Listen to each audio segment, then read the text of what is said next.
To everyone at home, thank you for watching. My name is Ian Virtue. This is the Combines and Coffee podcast. We are at the Innovative Farmers Association conference here in Kitchener, Ontario. I'm here with Shawn Catherwood, Brandon Schlautman, and Joel Gruver, some honestly amazing innovators, truly really cool people that I'm really excited to talk with today. You guys can give a much better introduction than I will.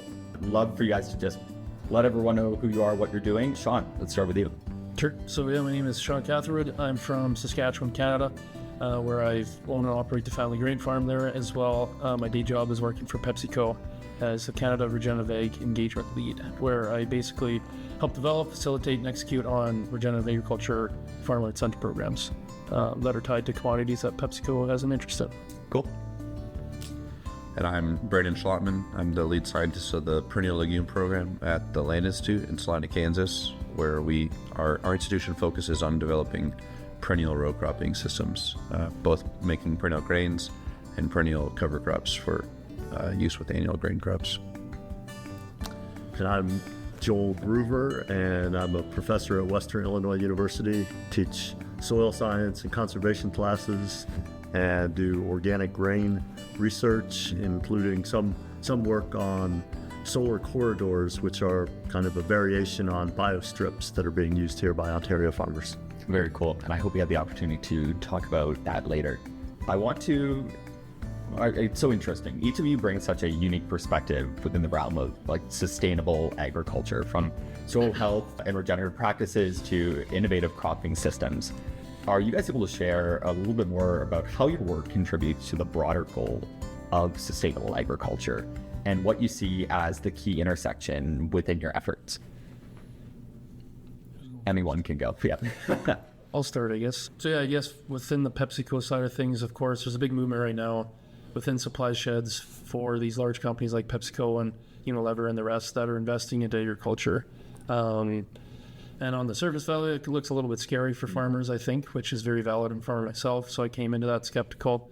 But once I got kind of integrated into this whole system, I think the general idea is the movement is it's generally good. And what we're trying to do is just, I think, increase the collaboration as an industry as a whole, from food from the field to the grocery shelf or to your table. I'm just kind of trying to share that story of sustainability all the way through that value chain. That really is the end goal here.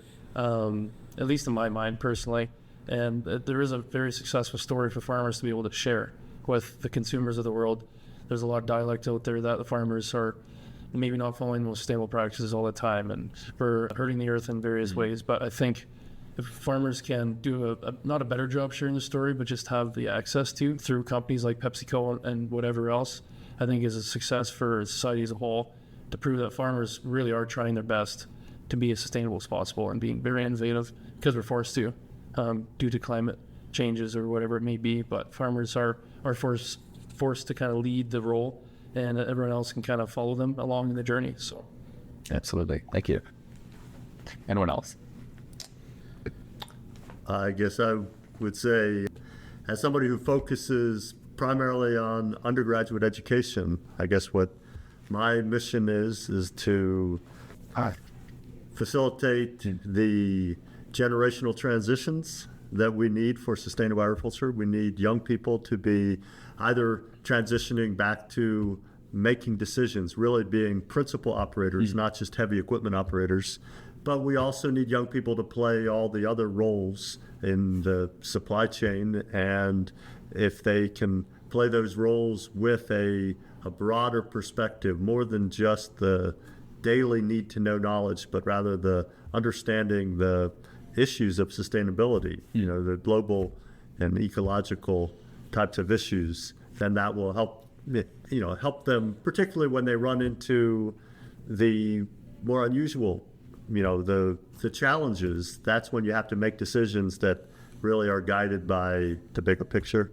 I guess the other key element is I'm always thinking about how to build learning communities so we can learn from each other. And I think Innovative Farmers of Ontario is a great example. And having people with different perspectives sitting here, that's all about what a learning community should be.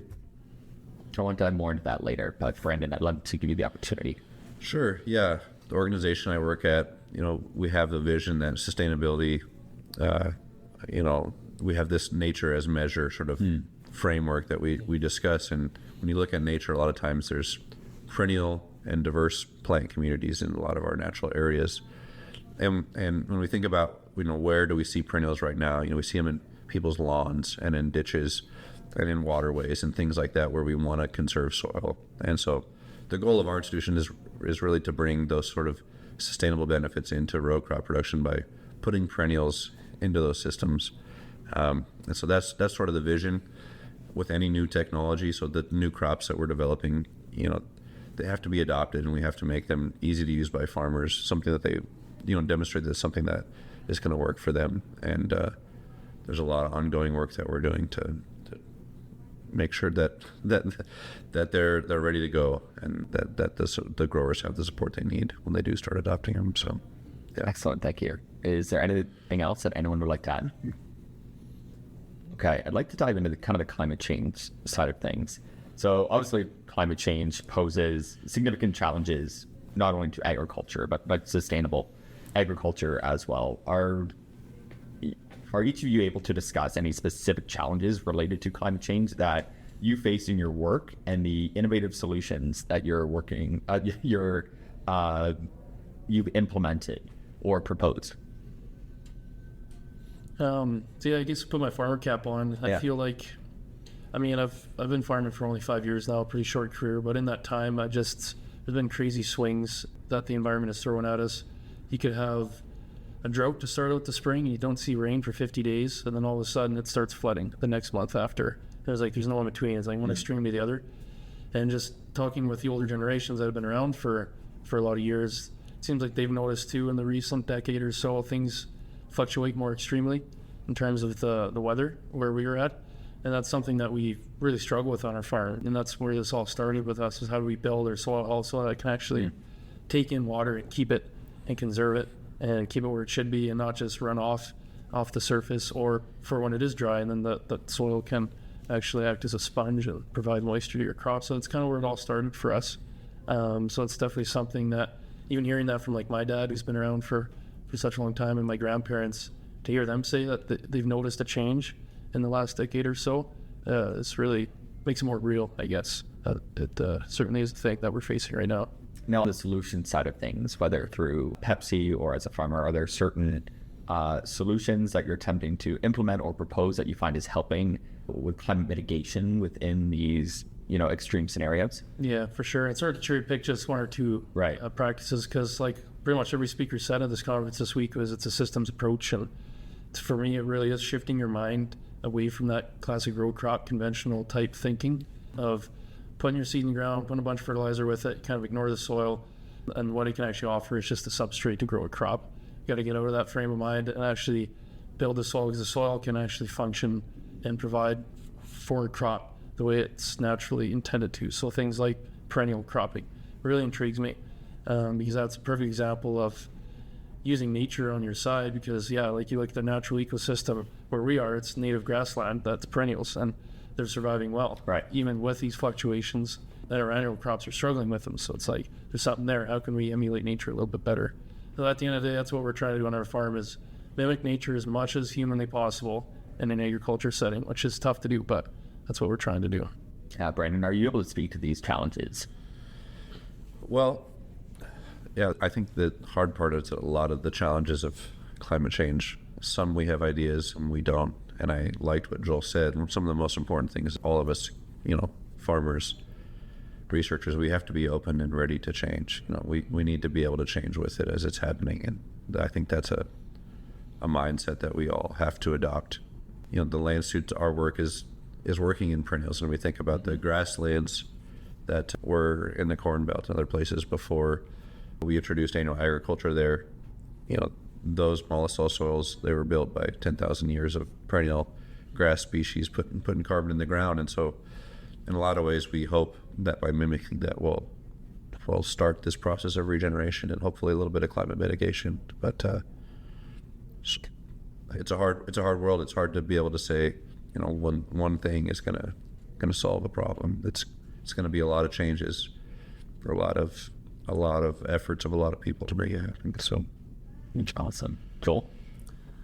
Well, I would echo what Shawn was saying. The extreme weather has made things definitely an adventure the last decade, and it's hard to say whether the weather was more stable before you are at the helm making the decisions, but certainly we are dealing with a lot of extreme conditions where multi-inch rain events are occurring multiple times during the season in my location in Illinois. According to the climate records, those types of events are supposed to happen, once or twice a decade rather than, multiple times during a season. And so, it's hard to figure out, well, what's the right strategy. Sometimes the simplest solution is an engineering solution. So in Illinois, we do lots of tiling and ditches to move water away, but that adds to other problems, water quality problems. So we need to find the right integration of strategies where engineering is still playing a role, but it's integrated with ecology, maybe integrated with, more innovative cropping systems where we have plants that are more tolerant of, some of these extreme conditions that are part of the system. And I guess, as an educator, I think about the fact that, some of my students come in highly skeptical that these things are happening. So I have to think about why they have those perspectives and respect where they're coming from. And I also, need to try and make sure that I'm up to speed, on the developing complex science. A term that I use in one of the classes I'm teaching right now is the concept of a macroscope. We all know what a microscope is, that lets us zoom in on something that's too small to see. A macroscope is not a device, but it's a strategy for how to see things that are too big or too complex to understand without, it could be taking the bird's eye view, looking down from above, or using a computer model.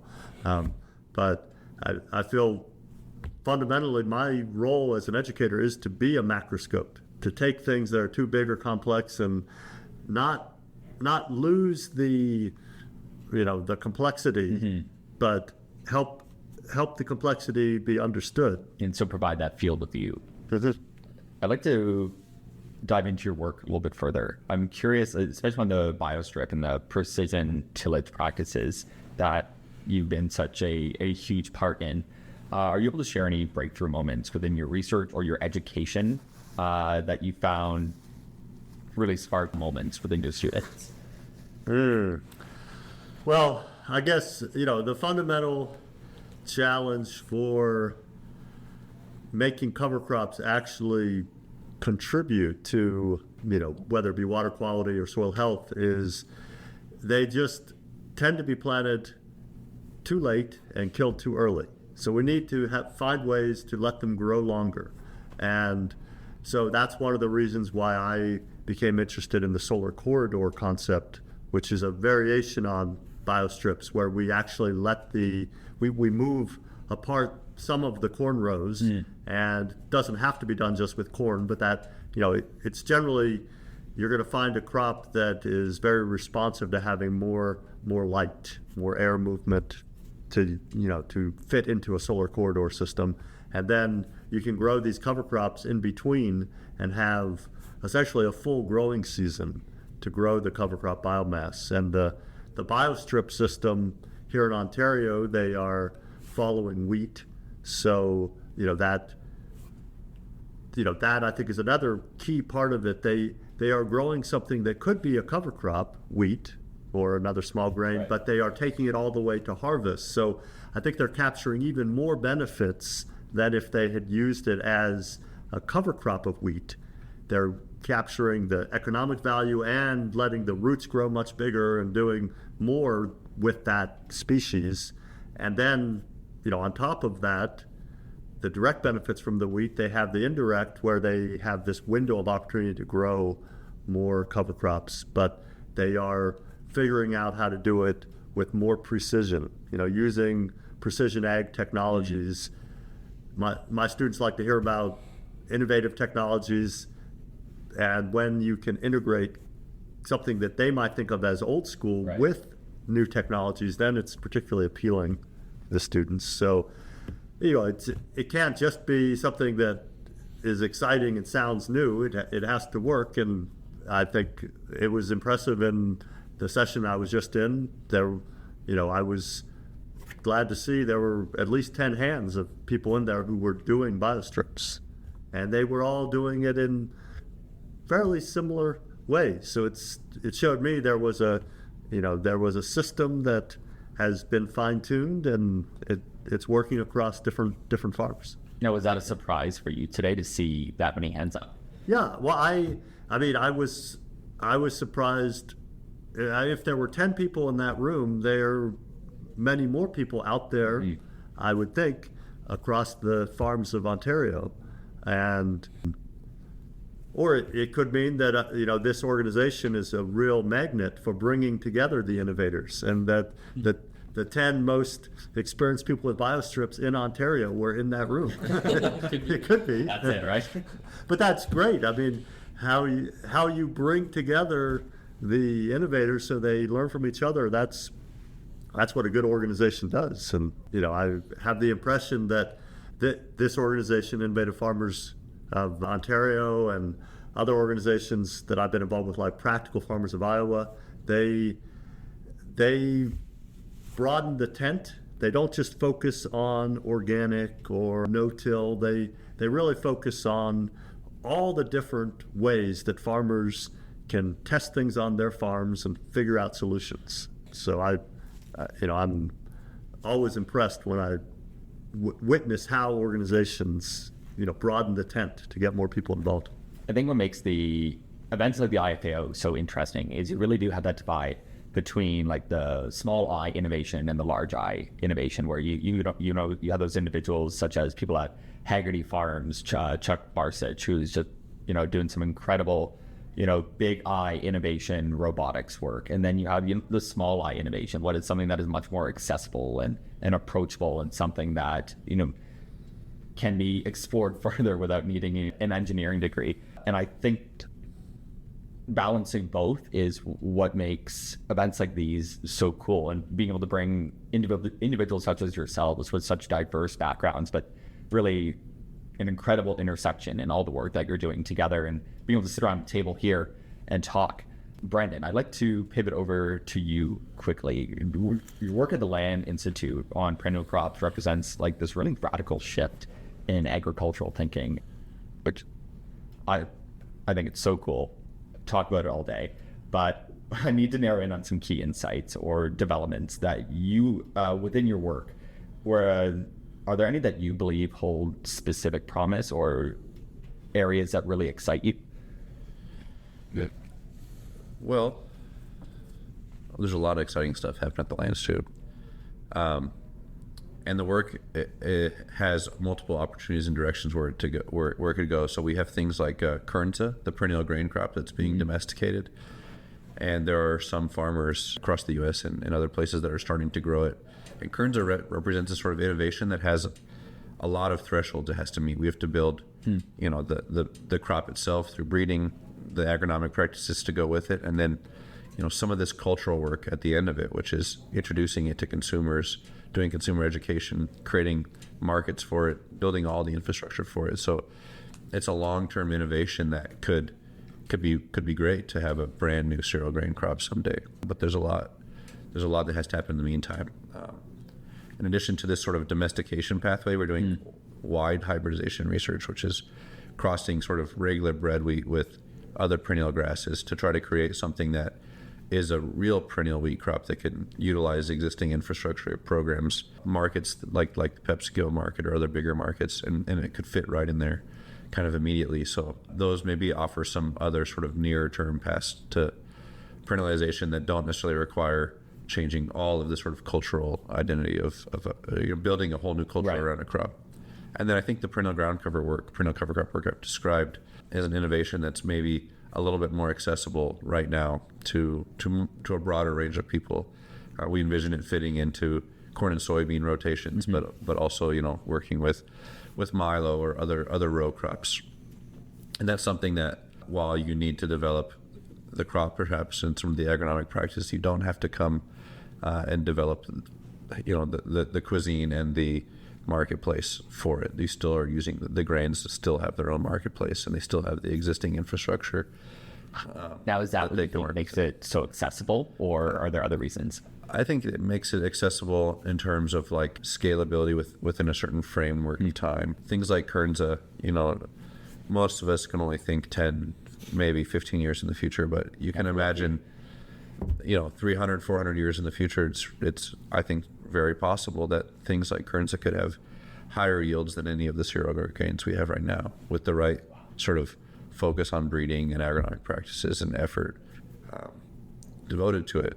But those are long-term sort of trajectories, and the perennial cover crop work is something that, with the right investment, could ideally contribute positively to a lot of the dire problems we have right now in terms of, hundreds of millions of acres of crop ground that are still, not using cover crops, not using a lot of these other practices. By creating something that's easy and simple to use, we would perhaps make that conservation a little more accessible. So now, I don't want to get too dramatic by any means, but you used the word dire, and I'm just curious if you could speak to that further. Well, we talked about climate change, and I think climate change is a big risk, but if we look at soil loss, we've had pretty bad erosion all throughout North America over the last 100 years, and it's something that should be addressed. And along with the soil loss, we've had a lot of pea loading and nitrogen runoff. And when we think of things in the U.S. anyways, like the Gulf of Mexico and the dead zone, those are all things that agriculture has contributed to. And, we have as much of a climate change problem, we have sort of nitrogen and phosphorus cycle problems and things like that to address also. And I think there's limited amounts of time. I have 40 acres in Kansas that I farm that has been in no-till for like the last 15 years. But it's in a place where we have pretty shallow sandy soils. And so we have, thin layers of topsoil, 4 or 5 inches. Wow. And those are critical to really holding, that's all your water capacity, nutrient capacity holding. And in a few tillage events, you can lose all your topsoil, especially with these, large, heavy multi-inch rainfall events. And we're seeing it right now in that area in terms of land prices. So stuff that has been in no-till longer, or that farmers in the region understand and know has good topsoil left, they're priced, sometimes multiple times higher per acre than some of those more degraded pieces of ground. And that's real. And there's farmers in those regions that are young that want to farm someday too. And once it's gone, it's gone. It's a lot of work to ever imagine how to bring it back. So. As you mentioned, 10,000 years to get it to where it is today, and within 100 years, completely mining those systems dry. Yeah. So, Shawn, as a proponent of soil health and its impact on overall farm resilience, what has been one of your more significant findings regarding the use of oats in sustainable farming systems? So, for us, again, I'm going to get quite granular into the context of where we farm. Of course. So with oats, or in our area, yes, we're very dry, and we have heavy clay soils. The structure of those soils has gone to the point where you can't even get a shovel in the ground in some cases because it's so hard, and the structure and the aggregation is just gone.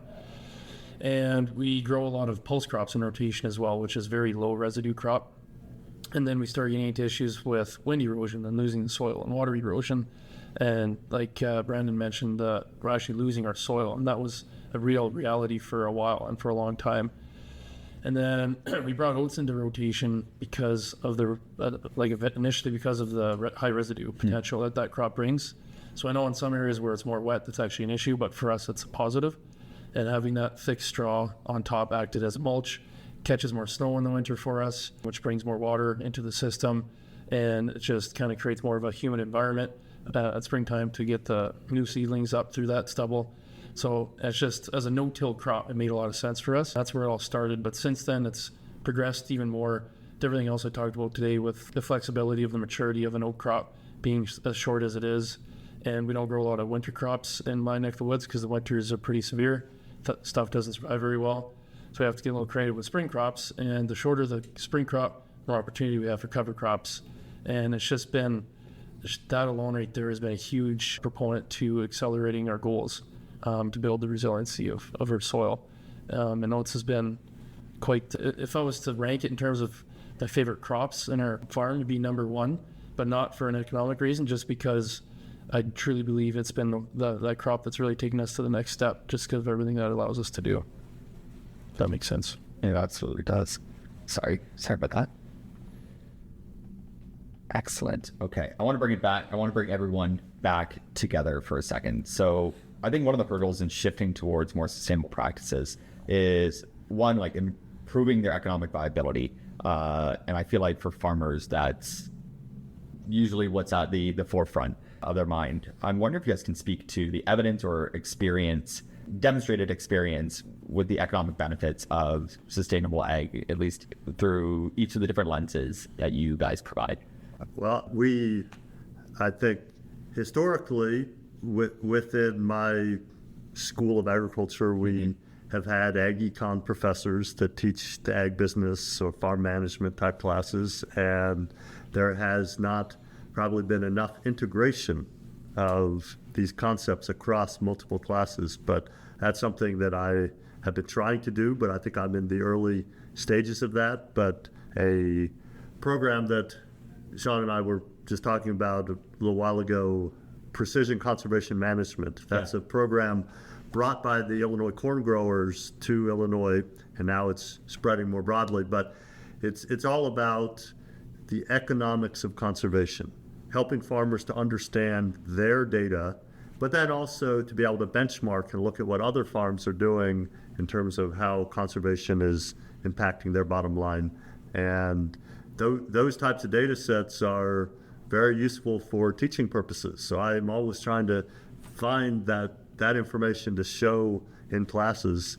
And I'm not teaching ag econ classes, but I think if I'm going to teach a class about sustainable agriculture, I need to have an economic piece of the story. And the research that I'm doing, I right now, have kind of one of the new developments is I'm looking at whole year cover crop fallow systems. So a regenerative year, soil building for a whole year without a grain crop. And that cannot be just an agronomic discussion. That has to be an economic discussion.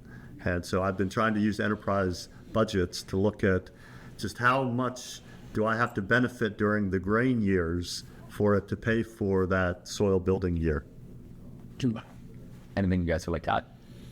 Yeah, just to build off that, actually, I couldn't agree more with you, Joel. There could be more work done on actually, this is on-farm work, I think, that it would have to be to understand the ROI with some of these practices. So we all know why we're doing them. We have our own reasons for sustainability reasons or whatever, soil health reasons, but the economics do have to make sense at the end of the day. Farming is a business. The business needs to be profitable. Absolutely. And even like in the back of our mind, us innovators that are actually doing this stuff, we know that there's a return there. We just maybe don't know what it is. So it's something I've had an interest in recently too, is how can I set up trials on my own farm to actually understand and take things to yield over a course of several years, and then have this like a long-term study to look at the ROI of some of these practices, like taking a grain crop out of production for a year and growing a cover crop. That's a perfect example. At start, a farm freaks out to do that because you're taking a whole year of revenue off that piece of land, and that's scary. That's a big deal. And with margins as thin as they are at times, like it's almost a no-go for a lot of guys. But there's got to be a way to make that work, and how can we prove that? And I think it can be proved. So that's a big piece of the puzzle. But then, of course, on the supply chain programs that are out there now that you can couple with government programs and different regulations coming down, I think the idea with these is a cost share incentive, because there is those farmers that maybe are sitting on the fence right now.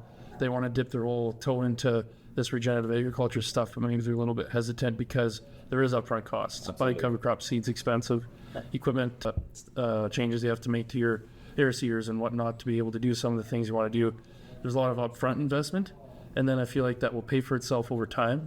But at PepsiCo, we view that hopefully these programs can at least help a few more guys maybe take that jump into the deep end, so to speak, if that helps with a few costs here and there to do and get to the goals that they want to accomplish. So that's where we view us getting involved, and that's what we try and promote, is to kind of aid on the economic side of things, because it can be a large investment at the start for sure. Absolutely. Brandon. Yeah, I've been trying to think about how to answer this question. So, the one grain crop that's sort of being grown that the Land Institute developed, Kernza, at the moment, is new, and so the potential profitability is very much tied to that grower's ability to access a market that desires that specialty premium crop. And I think the Land Institute has some important responsibility and has worked hard to have a licensing program so that before a grower just randomly decides they're going to grow Kernza, they talk with someone. They make sure that they have access to a marketplace. They provide access to seed. So for some new technologies like that, I think that's really important to have other people that are there helping steward that technology forward. And then I think for the perennial cover crop work, we're thinking about it from a different angle. The main goal is to make the technology allow someone to grow similar or equivalent yields to the current cash crop that they have, with a pretty minimal investment in terms of having to change equipment or change practices. We want them to farm fast with what they have access to right now, and so the potential additional profitability might not be there, but it's a way to put conservation in the system and hopefully qualify for some of these programs in the future without changing a lot of things. And I feel like the challenges are just vast and varied, and there's so many different problems that farmers can run into when they're trying out the fundamental system change for the first time. I'm curious about the importance of cross-disciplinary collaboration, especially with the three of you here at the table. Do you see, or are you able to give an example where such collaboration really had a substantial impact either on yourselves or with farmers that you've worked with? I guess I would just say I hope that I leave here today knowing that I have a little wider network, and if I want to contact Brandon or Shawn, I know how to contact them and know they will probably be a little more receptive to an email because we've had this conversation. I have people speak to classes on a regular basis, and it's not. It is not as simple as, well, you just don't have to prepare a lecture that day. You have a guest speaker. There's a lot of legwork to make it really work well. And so, I have to normally have a student figure out how to introduce that person. And then I have to write a set of questions afterwards. But I guess the more important thing is just to understand how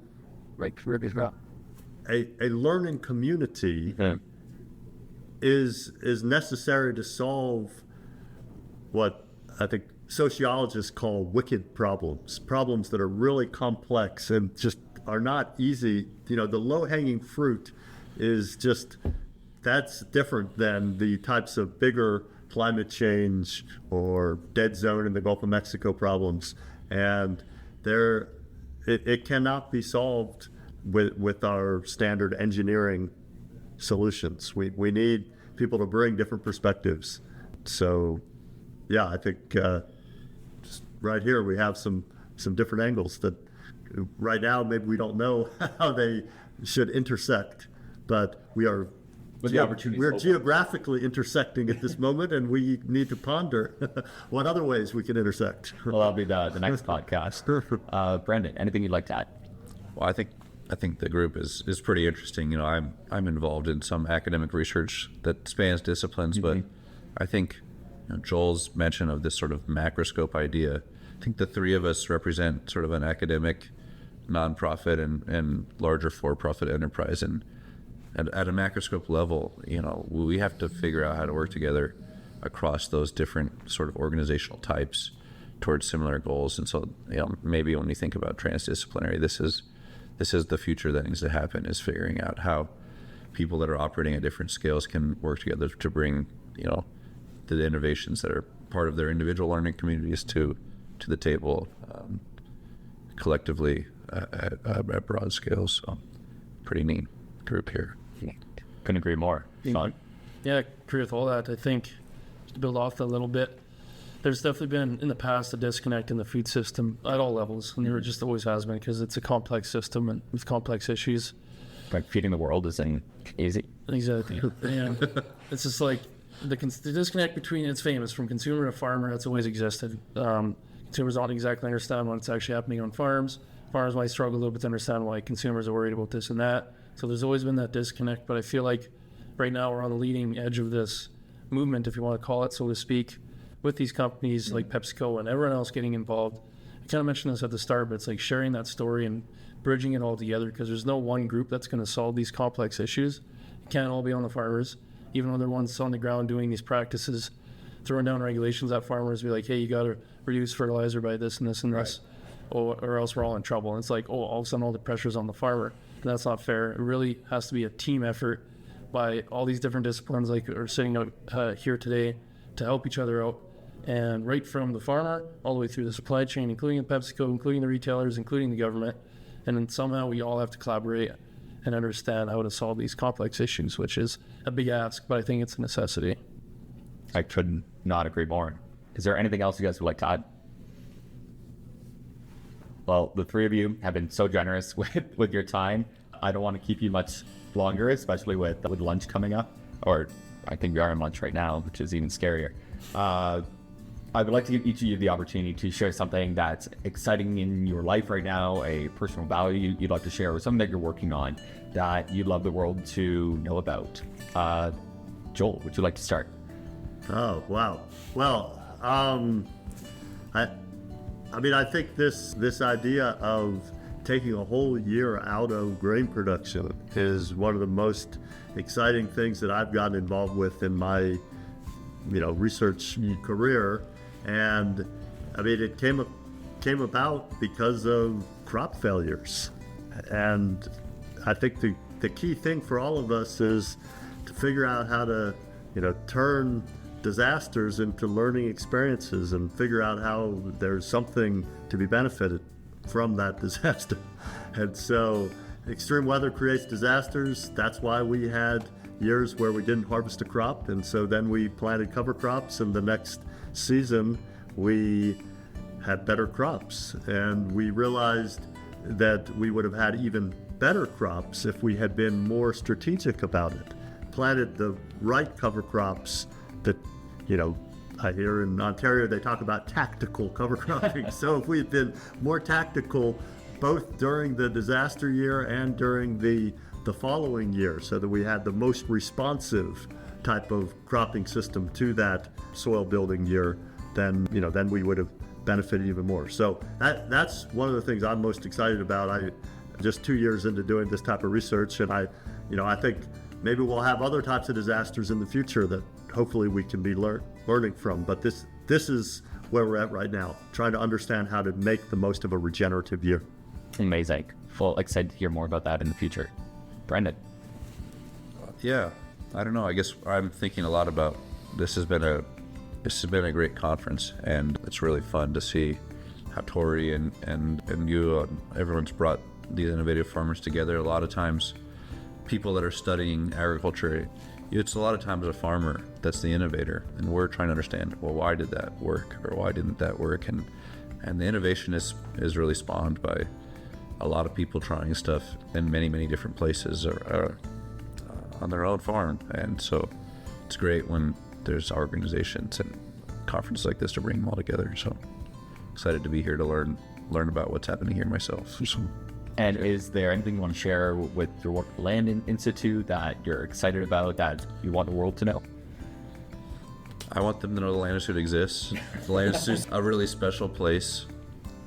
There are so many species in the world that could be used in agriculture to accomplish great things. And the Land Institute kind of represents a place that's, over the last 50 years, had the philanthropic funding and capacity to think about alternative crops and how they could enter into the agricultural systems to address some of the problems we talked about today. So there's huge opportunities. There's thousands of species in the world that with time and effort could be incorporated and used to accomplish great things. So it's a fun place to work. Glad to be there. Amazing, Brandon. Thank you. Shawn. Yeah, I guess to finish up, maybe kind of a message to the fellow farmers out there that even though this movement, I keep calling it, is kind of scary to the average farmer, these companies are trying to get involved in agriculture, bugging around, asking them questions, and the natural instinct to kind of dig your heel in the sand and shut the door and say no, I don't want to deal with any of that. But in reality, this is happening, it is real, it is coming. And I think it's just better for the industry as a whole if there's more cooperation from everyone. Don't run and hide from this. It can be a very positive. And there's investment dollars out there that farmers can utilize to their benefit for not a lot of ask either. And I think it's just something that I know naturally kind of want to run and hide from. Farmers are independent, stubborn people. I can say that from my own self. And so I do understand it, but I think this can be a net benefit for the world if everyone cooperates, and that goes both ways too. And everyone needs to understand that there does need to be a farmer first mentality. Like Brandon mentioned, they're the ones on the ground actually innovating, kind of figuring out what works and doesn't work. And I think just everyone else in the step on the way through needs to be able to cooperate with that. And again, it's just kind of overall collaboration and cooperation is what's going to get us to where we want to go. Absolutely. I couldn't agree more. Is there anything else you guys would like to add, say before we close out? I don't think so. Well, gentlemen, you guys have been so gracious with your time. Thank you so much. For everyone at home, if you'd like to learn more about what each of these amazing gentlemen are doing, all that information will be in the description below. Thank you for tuning in. Once again, thank you guys for being here. We have another day of conference to attend, so we'll be seeing you guys soon. But thank you guys so much. And yeah, let's head out. Thanks again. Thank you. Thank you.